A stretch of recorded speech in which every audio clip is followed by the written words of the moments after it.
morning.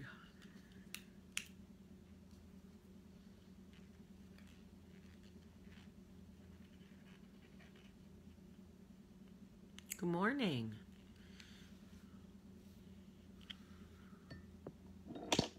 I don't know why these glasses feel so foggy. Good morning, y'all. Good morning, yous guys. Yous guys. Good morning, my love. My property, my property. I want a romantic call. I'm talking to my baby down and beyond. I want a romantic call. Oh, I got knots in my hair. Whew. Lord. Lord. Ugly today. Good morning, everybody, and welcome to Coffee Talk. It is Monday. I'm so happy to have all of you here with me. I'm so appreciative that you're all here. We made it through the weekend. Had a good time.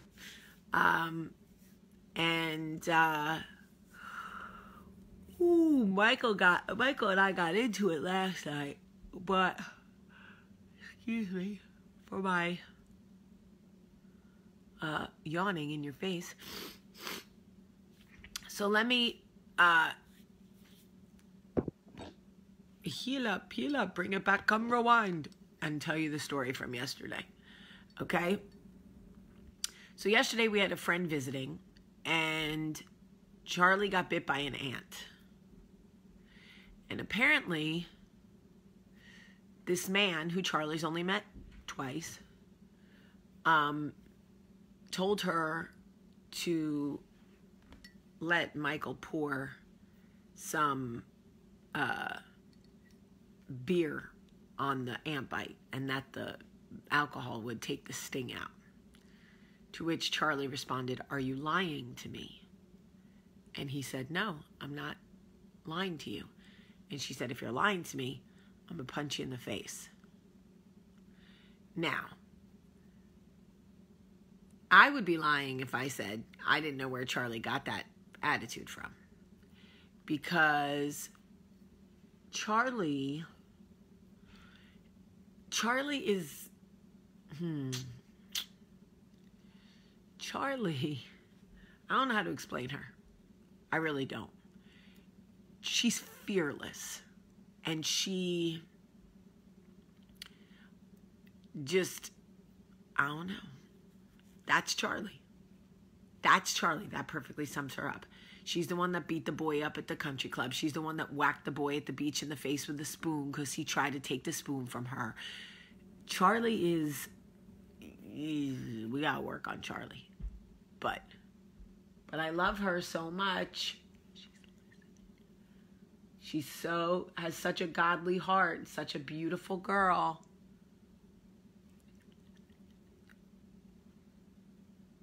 I just love her. Man, I miss her. I wish I could have a kiss or something.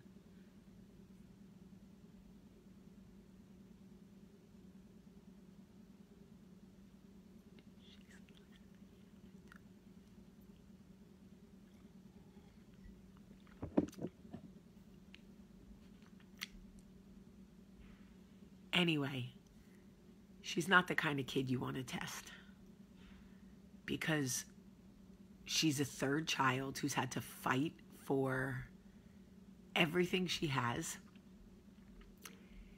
Her brother and sister make it so hard for her, and she's so scrappy. Okay, so fine. I got a scrappy kid. You know what? She'll probably run a company someday. No big deal. But here's the issue. She's 7. The issue is that for me, disrespect is disrespect. You cannot speak to adults that way. Even if you are joking, you just can't. It's unacceptable for me, because she doesn't know the line yet. She's not old enough to know the line. So who would she say that to next? Her father? Her grandmother? Who? No. So I checked her and was like, no, absolutely not. You're not going to speak to an adult like that. Come over here. And I said, what you said to him was inappropriate. We don't speak to adults like that. I want you to turn around and look him in the face and apologize. And she was like,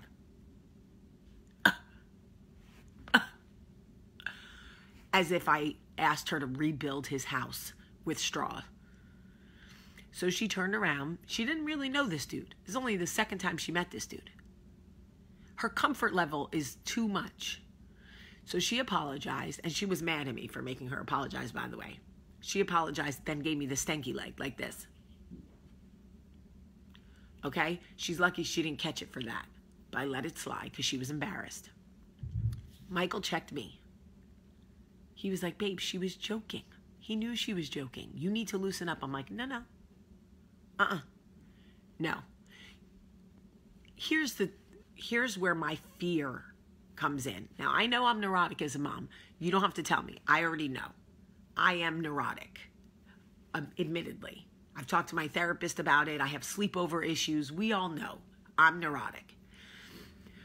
I don't want my 7-year-old daughter feeling like she can have adult, sarcastic banter with a grown man, who, by the way, the man is harmless. I'm not, take the man out of the equation. This man, whatever. I don't want her to feel like she can do that with any man. Any man. I don't like when children have grown-up interaction with grown men. I don't like that. Because if he thinks it's cute and she sees he thinks it's cute, then she's going to want to do it more to get his attention. And that's how weird relationships start. No.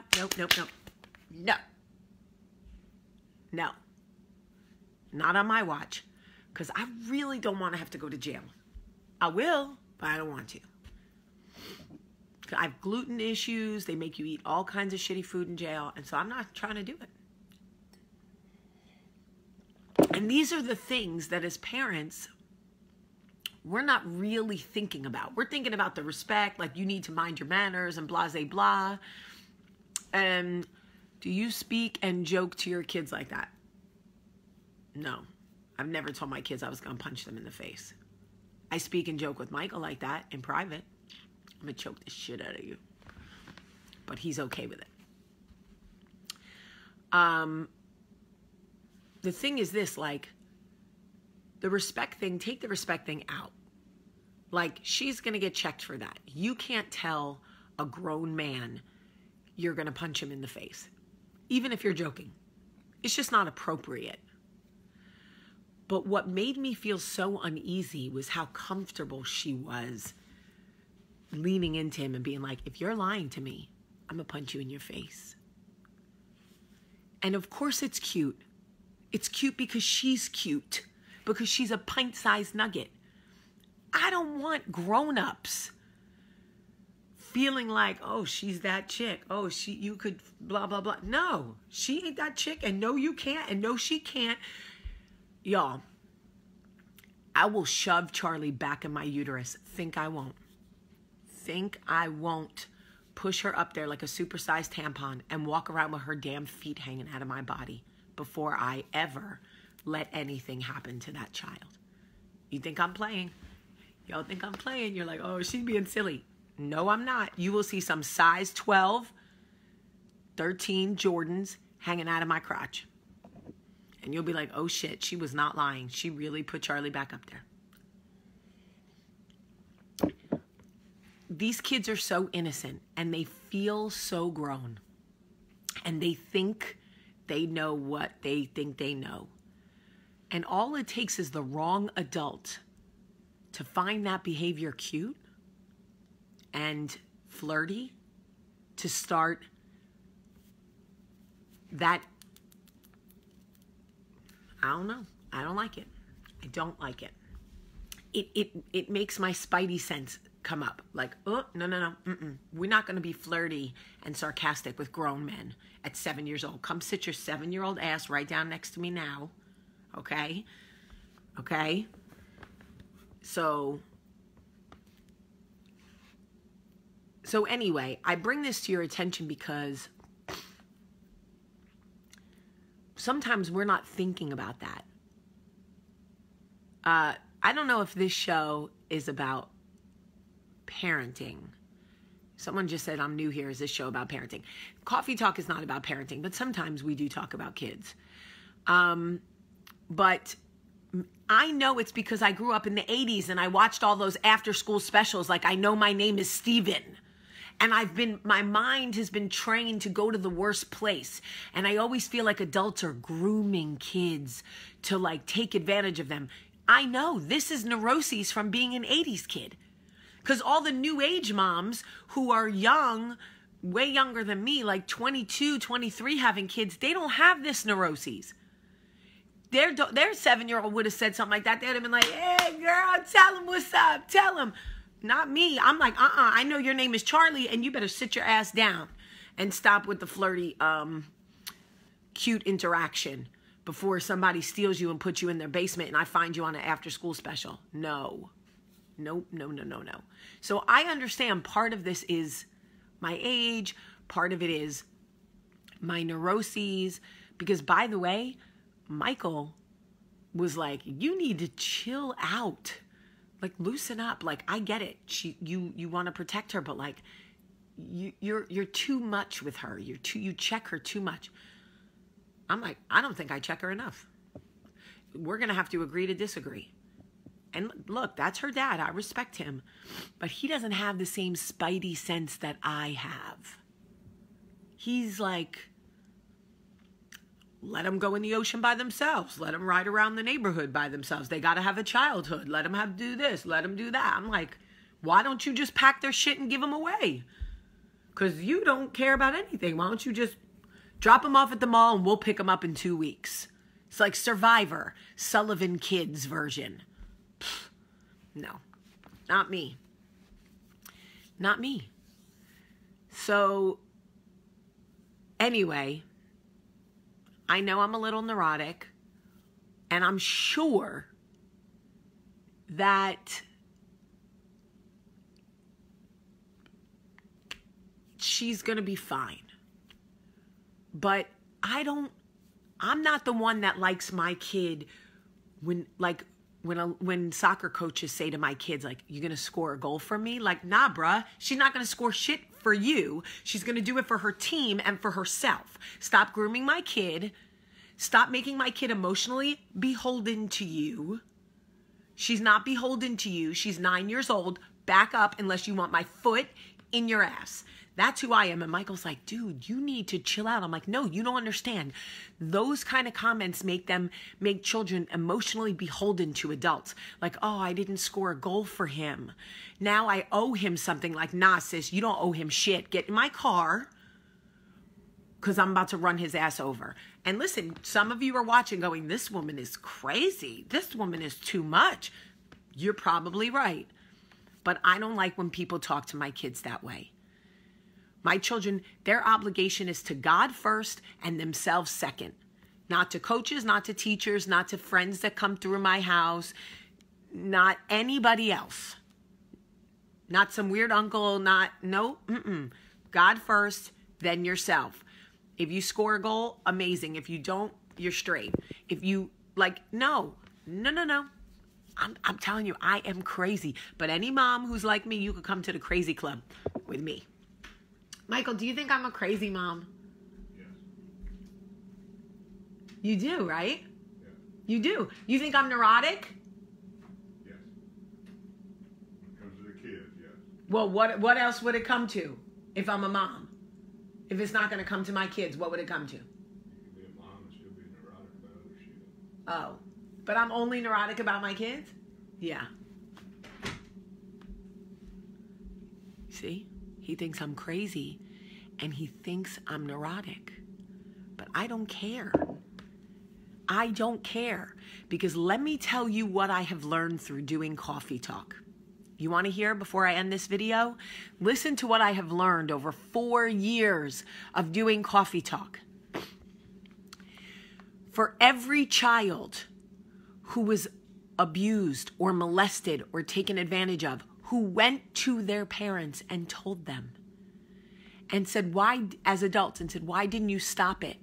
Why didn't you protect me? Y'all, I'm telling you, I wouldn't be able to handle that. I'm just telling you now. What happened to me in 4th grade, my mom didn't know. I don't fault my mom. She didn't know, and I never told her.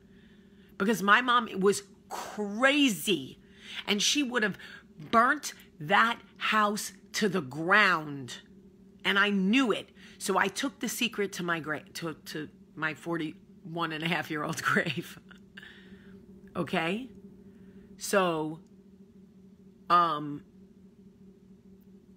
rather be the crazy club. I don't know. I don't know what the right answer is. I'm sure there's some balance or a better mix of me and some like super granola mom who's like free range and lets her get. I'm sure there's like a happy medium.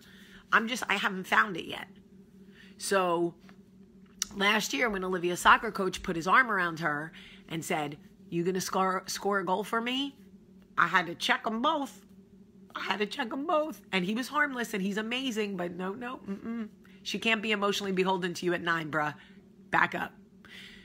And this one too. I just can't let it happen.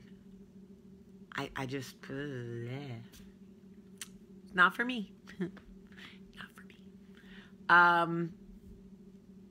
Anyway, so I know, Jamie Burdick, you think, listen, sometimes I fear that I'm so protective and so crazy that my children won't tell me.